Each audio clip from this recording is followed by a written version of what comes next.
Hey, what's going on, everyone? Courtney here with Scott Financial and Care.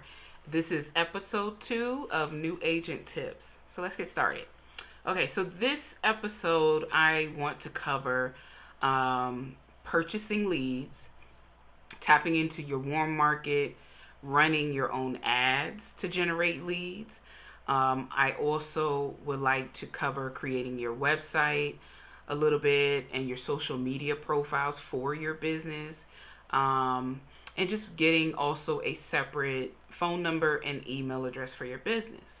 All right. So, with purchasing leads, a lot of people, when they first start out, um, they purchase leads. They can purchase it from, sometimes carriers will sell leads.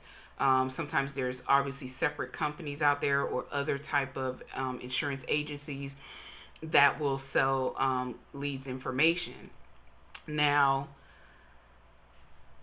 how accurate the leads information may be, it just really depends on the company. I know a lot of them, they try to make sure that the information that they're requesting from a customer is as accurate as possible.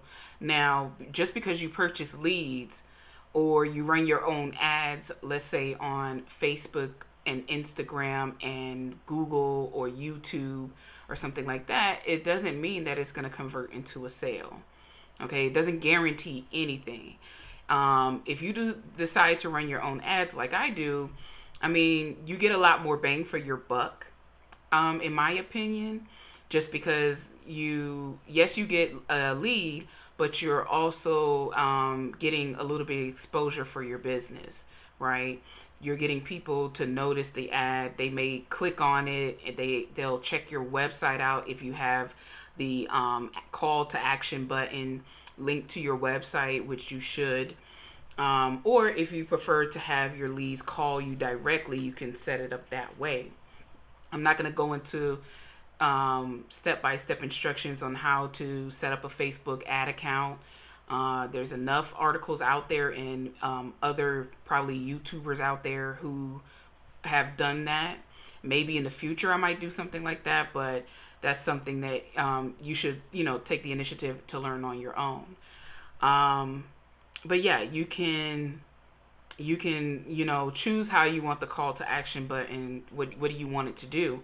You can have it go to your website. You can have it where someone can instant message you directly or call you when they click on it, or just whatever it is that you would like it to do. All right. So again, when you're purchasing leads, let's say from other companies, they're going to charge sometimes they'll charge, I've seen $10. I've seen anywhere from $10 to about $35 for the lead. For me, that doesn't, just because you pay more doesn't mean, again, that you're going to get the sale. It could just mean that based on how they generated that lead, whether it's through a TV commercial, radio commercial, or something like that, they're trying to recuperate back the money that they've spent. Okay. So again, it doesn't mean that it's going to turn into a sale. Now, you do have some companies where a consumer can call in and they have someone that will live transfer the call to you directly, and of course you pay accordingly. Again, no guarantee that that could turn into a sale. It could just be someone saying, well, I'm just calling to get a quote, and it's up to you to get that person to not just get a quote, but to submit an application. Okay. And, yes, some people have scripts out there that they create, but if you don't want to sound like a robot, maybe tweak it to your liking, or just say what easily rolls off the tongue for you. Okay.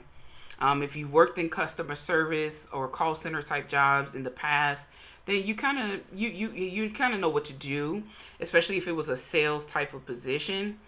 You have some idea of what to say or what to do, and that's easy for you, or rolls easy for you off the tongue.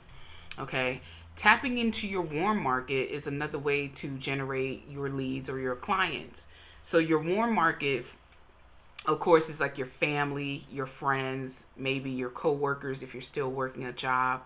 Um, if you have personal social media accounts, and you have a lot of followers, but you may not know them personally necessarily, you can put it out there like, hey, I am now a licensed life and health insurance producer in the state of whatever you are. Here, I'm in Georgia, so I would say I am now a licensed life and health insurance producer or broker. Um, and, to me, those words can be, or those terms can be used interchangeably. It's just really depending on you or what maybe legally what you can say in your state. Um, but that's what you can do. So you let people know, like, hey, I'm a licensed life insurance agent. Here's what I do. And then just start every day. Every day you post something about life insurance. You post your information. You post how they can contact you. You post maybe some facts or about life insurance. And let's say there's some type of myths out there about life insurance, but you know the truth about it. You can do that. You can do what I'm doing now, where I'm talking to you through YouTube. You can create a YouTube page or channel and start doing videos. Start getting yourself out there. Start basically stepping out of your comfort zone. If your comfort zone is not fruitful, then what do you think you need to do to make your life fruitful? Do what has never been done to get what you've never had. It is basically what I'm saying with that, right? So that's what tapping into your warm market. Some of us don't have family or friends that we thought would be supportive of us with whatever business that we do. So that's where purchasing leads or generating your own leads comes into play. And using or getting or basically doing things like, as you can see here, I have my shirt with my business information on there, or my logo on the front, but then I have some information, as you can see, on the back. Okay. So whenever, let's say I'm in public somewhere and I'm standing in line or something and someone's behind me, they're going to see my business. They're going to see, oh, Scott Financial and Care. They're going to see, life insurance, retirement planning, whatever I choose to put on the shirt. I also have things like this, a hat with my logo on there. So, when it's really hot outside and sunny outside, or it's really cold outside, I can wear my hat if I choose to. I have other little things that has my business on it. I have a regular, sleeve or short sleeve t-shirt. I have my coffee mug that has my logo on there as well. And of course I have business cards as well that I get. And so those are ways, if you consider yourself an introvert or semi-introvert, those are ways that you can be out loud without necessarily being really extrovert, right? I'm one of those people where I consider myself somewhat of an introvert, but not really. Like, I'm shy, but once I'm around people and I warm up, then I'm a little bit more outspoken. But those are one of the things that helps me. I don't like too much going up to strangers and whatever. I'm not good with like just going up to strangers and start talking to a complete stranger. So I use things like this. I do things like this to basically speak for me, right? Okay, so the next subject that I want to touch on is creating a website and a business social media profile. So I have Facebook, Instagram, and YouTube. I don't really use Twitter, and I also have Clubhouse, which is one of a new social media platform, which is mostly just for audio chat. I'm still getting familiar with it at the time of this video, so I'm not really I'm active on there in the sense of I go into different chat rooms just to listen in on whoever's speaking and the topic of discussion, right? So I'm on those platforms, and I've never done something like this where I'm on YouTube. I never thought I would do a YouTube channel. I have no intentions on that. Let me close the blinds just a tad bit because it's very shiny. Or the sun is very shining in there, and that's a good thing, not a bad thing, obviously. But anyway, so I use YouTube now for this business, and I find it to be very useful because I'm able to get the information out there. This is helping me not only generate a client base, but also mentees to bring into my team.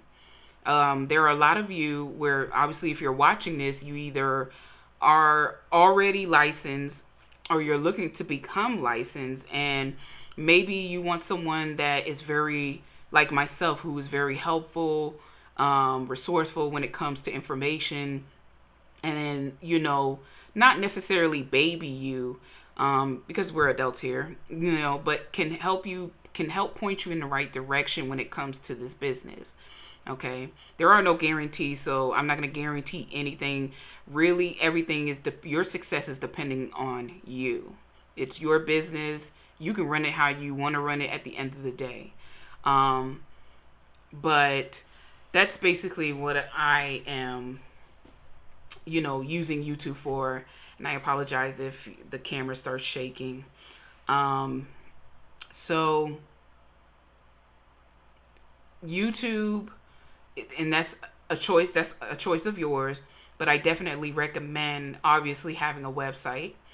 And all of these platforms I'm mentioning, I'm not a sponsor of. I don't get paid for them, but this is what I use and what I found to be easy to use. I use GoDaddy for my website, and I also use them for another product, which I'll mention shortly. But I use them for my website, and I use them for email as well. So I have a personalized email and I purchased a domain name obviously for my website. So when you all are emailing me, that's why you see the @scottfinancialcare.com. Maybe starting out, if you're on a really low budget, you might not get a personalized email right away, but I highly recommend doing it. I highly recommend getting a personalized email, just because it's just more, it's personal to you, your business. It feels good. It's just the little things that will get you pumping and going and excited, because it's like, oh, this is my business name. It's not at Gmail or Outlook or whatever other emails are out there. It's your company name, right? And so that to me is exciting to do. And then you have your website, and if you're not really tech savvy like that, but if you're not really tech savvy, GoDaddy is one of those platforms that's good to use to have a website, because basically the website templates are pre-built, right? So the website templates are pre-built. You don't have to do too much work. All you need to do is either create the different pages you would like to appear, or you could just have one page. That one page is just a profile of you, your license, what states you service, the products that you offer. And if you're a non-captive producer, you wouldn't necessarily, you can list all the carriers you're appointed with if you want. You just can't advertise or market their products on your website unless you have permission from them to do so. So that's a whole different story. But I don't do it because I have so many carriers, that I have so many carriers that I use that I just can't list them all, right? And I just don't want to go through the whole permissions thing. And let's say they say, well, no, you have to say it this way, or you have to use these colors, or you can't have this, or you can't have. no, this is my business. I'm going to do it how I want to do it. So I just usually list the common products that all carriers you have, right? And then I go down and then I get to the specifics when I have a client and I'm doing an application for them, and I tell them who the carrier that I'm going to quote them for and submit an application for. Anyway, so you have your social media platforms, you have your Facebook business page. If you have a Facebook personal page, you can create a Facebook business page and be able to manage it from your personal Facebook page. So you don't have to like create a whole separate account for that Facebook page, right? Or profile. You can just create a separate page. If you go to Facebook and search in Scott Financial and Care, you can see how my business page is set up and everything like that, right? But I manage it from my personal Facebook page, but it keeps it separate so that no one on my personal Facebook page can see my business page. You know, they won't be able to see it unless they happen to search it and they happen to see the business page and they click on it and they see my picture or video posted on the business page. But other than that, whatever you post on your personal page doesn't go to your business page. So even though you're managing your business page, Facebook page from your personal account, it keeps it separate, which is obviously a good thing. You don't want your clients to see anything too personal, especially if it's like a video story or something like that. And then you have Instagram that you should also create. Now, you know, Facebook is owned or Instagram is owned by Facebook. So when you're running Facebook ads, when you're running those ads, it will run it also on Instagram, which is really good. And that's why I said running your own ads on Facebook and Instagram is a lot more bang for your buck, because when you do generate any leads from it and you want to tweak your ad enough so that you are getting at least decent clients or leads or good quality leads.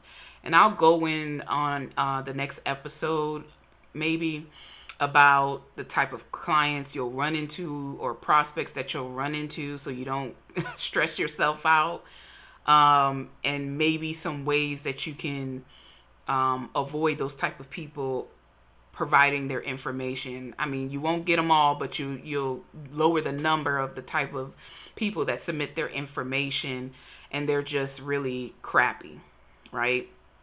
So the purpose of doing all of this obviously is for the exposures, to get your business get it noticed. You may not, generate you may not generate income or a large following quickly. You may or may not, but you need to be consistent. You need to continue to post videos. Right now, at the time of this video, this is video number 15 or 16. And I have a couple of views, but I mean, I'm not worried about the views and everything. All of that's going to come eventually down the line. I'm just making sure I'm putting it out there, making sure that my business is being known. I'm branding or marketing my business basically, right? And you have a website. You want people to be able to find you. You have your phone number, your email address, etc. I do not work in an office setting, building somewhere. I work from home. So I work out of my home office. And I'll get into that probably in the next episode as well. Just because I don't have to go to clients. Everything can be done by phone or by video chat. And one of the things that I do is I provide video chat consultations for those individuals that are hearing impaired. Okay. Instead of sometimes they may have one of those services that you call the number and there's like an operator that is video chatting with them and they're doing sign language, right? So instead of really just going through that, because if you're doing an application, you're submitting confidential information, such as your social security and all those other things, and bank account information. And I don't know how that will go when you have this third party in between. And I'm sure there's probably some type of legal thing in place to protect the client, but at least with the video chat, and it's not I don't record anything that's private, confidential information. I may record my calls just so that I have like proof of something, and I also will have the client send me their photo ID as well. But with the photo ID, that's just their driver's license, their address, and date of birth. That's just for me to verify that I'm speaking to who I'm speaking to, and not somebody claiming to be them, right? And that probably still doesn't prove anything, because the person could just happen to have their ID. But for me, that's just, CYA. Okay, so we spoke on that. Now, the last thing I want to cover is just getting a phone number and email. So like I said, you want to have your domain name when you are starting everything. You have your website, you purchase your domain name, so that obviously that's for your website. So your domain name is www.whatever.com, and that points to your website. And then your domain name can also be used in your email address. So for me, it's c.scott@scottfinancialcare.com. And that gives me a personalized email address. I don't have to use any other type of proprietary company name or brand out there, right? That's a service that you pay for. I use GoDaddy. You can use whoever you choose to use. I use GoDaddy as well for a toll-free number. And so they have this service that it's a toll-free number, and it's operated through a mobile app, right? So you have it on your phone. It rings to your phone, to my phone. Let's say I have the app on my phone. It rings to my main phone number, but you can record a personalized voicemail message. You can set your business hours through this app. So anytime before or after your business hours, any call that comes through, it goes straight to voicemail. You can also text message through this app as well, from the 800 number. So I have the 800 number because of the fact that I'm not only servicing clients in Georgia, but I service clients throughout the U.S. because I have my non-resident license in most of the U.S. states. And so, but I also have a local number that I use, which is through Google Voice. So I have a local 678 phone number that you all see on my videos or on my website. And that also is operated through Google's app called Google Voice. And so with that, that doesn't have any business hours that you can set, but you can put it on Do Not Disturb. You can also record a personalized voicemail. You can text message through it as well. So these are things that you should put in place so that people do not have your personal phone number, right? Because you can't put up your personal line on Do Not Disturb or shut your phone off. What if your family or friends have an emergency and they're trying to contact you, right? So you want to be able to separate it. And then again, your email. And if you decide you want to rent out a office space somewhere, you can put that address. I don't use my personal address, my home address, on any of my business stuff that would be public. So that means my business cards, my flyers, my website, even my license. Initially, when you first go for your license and you apply for your license in your home state, you're going to use your home address.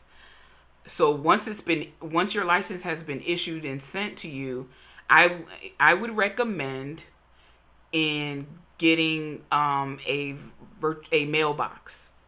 you can use the USPS or UPS, and it allows you to use a real address, and you could put like the pound sign or the hashtag, whatever you want to call it, and whatever your box number is. So it allows you to use a full address and a box number.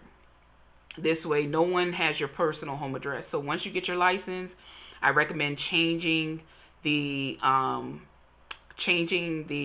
address once you get a mailbox, and that can be your public facing address, right? But when you are contracting with carriers, you can use your home address, and then if they have a section where it says business address, then just use your mailbox address. So this way, when they're issuing out policies or they're mailing out the policies to your client, it'll just have your business address on there, not your personal home address. And if it doesn't have that on there at all, like, and it only allows you one address, use the business address. Okay. Some carriers will mail you the policy directly first, and then you have to turn around and mail it out to your client. I recommend doing that once the initial payment has been processed. So once the application has been approved and the policy has been issued out and mailed out to you, I would recommend making sure that the payment has been processed successfully before sending out the policy. I mean, you could send it out even before then. The policy won't be active until that initial payment is made, or has been processed successfully anyway, right? So that's basically what I wanted to cover in episode 2 of New Agent Tips. Next episode, like I said, I'm probably going to go a little bit further into the type of clients or prospects you'll encounter. I'll also want you to think about, what do you want to focus on? Do you want to focus on life, health, and accidental, or retirement planning, like annuity plans? Finding your niche within this industry. You can do all of it if that's what you choose to do. Some people find that they're very good with also recruiting people into the team and mentoring them, right? So I find that I realize that I'm very good with that mentor type of role, and just teaching or help educating people. And even though I'm not an educator, my first career was in information technology for the past 9 years. So, I mean, in a sense, you are somewhat educated because you always have to, show somebody something on what to do on a computer or server of that sense, right? So you can find your niche, or you could decide, well, I want to do all of them. I want to do disability, long-term care type of products as well, or something to that effect. And so, and then the next topic, how many carriers should you start out with? And adding non-resident license to your belt. There's a lot of benefits, obviously, to that. We'll get into that in episode 3. I thank you for watching. Please subscribe, like, and share this video. And I hope that maybe I hear from you. Maybe if you have some, questions, you can always send it to c.scott@scottfinancialcare.com. You can also follow me on Instagram, at Scott Financial Care. Same thing on Facebook, Scott Financial Care. Check out the website, scottfinancialcare.com. You can always obviously give us a call at 800-365-4299. Peace.